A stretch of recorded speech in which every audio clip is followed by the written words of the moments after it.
Hello friends, welcome to ரியாவின்வீடு. நீங்கள் இப்போ தான் நம்ம சேனலை ஃபஸ்ட் டைம் பார்க்குறீங்கன்னா கீழே இருக்கிற சப்ஸ்கிரைப் பட்டனையும் கூட வர பெல் ஐக்கானையும் கிளிக் பண்ணிக்கோங்க. இன்றைக்கி நம்ம வீடியோவில் ஒரு சூப்பு, அதாவது ஒரு கஷாயம்னு கூட சொல்லலாம், அதை தான் எப்படி செய்யலாங்கிறத பார்க்க போகிறோம். தேவையான பொருள் பார்த்தீங்கன்னா கொஞ்சம் சுக்கு, சீரகம், மிளகு, திப்பிலி, மஞ்சத்தூள், பூண்டு, உப்பு. எப்படி செய்யலாங்கிறத பார்த்துடலாம். முதல்ல நம்ம வச்சுருக்க மிளகு, சீரகம் இது ரெண்டையும் ஒரு அம்மியில் வச்சு நல்லா பவுடர் ஸ்டேஜுக்கு நம்ம அரைச்சி எடுத்துக்கலாம். இது வந்து உங்களுக்கு கஷாயம் மாதிரி கூட இருக்காதுங்க, ரொம்பவே சூப்பராக இருக்கும், குடிக்கிறதுக்கு சூப் டேஸ்ட்டு தான் இருக்கும்.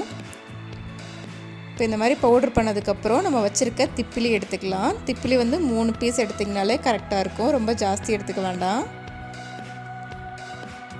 இதையும் சேர்த்து நல்லா பவுடராக வந்து அரைச்சி எடுத்துக்கோங்க. பார்த்திங்களா, இந்த மாதிரி அரைச்சி எடுத்தாச்சு. அடுத்து நம்ம வச்சுருந்தோம் இல்லையா பூண்டு, அதையும் இந்த மாதிரி 1-2 தட்டி வச்சுக்கோங்க. அடுத்துதான் இப்போ ஒரு பாத்திரத்தில் தண்ணி சேர்த்து நம்ம வச்சுருந்த பூண்டை வந்து ஃபஸ்ட்டு அதில் சேர்த்தாச்சு. அடுத்ததாக 1/2 ஸ்பூன் அளவுக்கு சுக்கு பொடியை சேர்க்குறேன். கொஞ்சமாக சுக்கு பொடி சேர்த்துக்கோங்க, ஏன்னா நம்ம துருவின இஞ்சி கொஞ்சம் சேர்த்துக்க போகிறோம். அதனால் கொஞ்சமாக சுக்கும் கொஞ்சமாக வந்து பச்சையாக இஞ்சி சேர்த்தனா ரொம்பவே நல்லாயிருக்கும் குடிக்கிறதுக்கு. இப்போ வந்து நம்ம அரைச்சி வச்சோம் இல்லையா சீரகம், மிளகு, அடுத்ததாக திப்பிலி, இது 3 அந்த பவுடரை சேர்த்துக்கலாம். உங்களுக்கு எந்த அளவுக்கு இந்த சூப் வேணும்னு நினைக்கிறீங்களோ அந்த அளவுக்கு வந்து தண்ணி 2 மடங்காக வச்சுக்கோங்க. நல்லா கொதித்து அது பாதியாக வர்ற அளவுக்கு இருந்தால் தான் டேஸ்ட் நல்லாயிருக்கும். இது வந்து ஒரு இம்யூனிட்டி பூஸ்டராகவும் நமக்கு ஹெல்ப் பண்ணும். அடுத்ததாக துருவி வச்சுருக்க இஞ்சி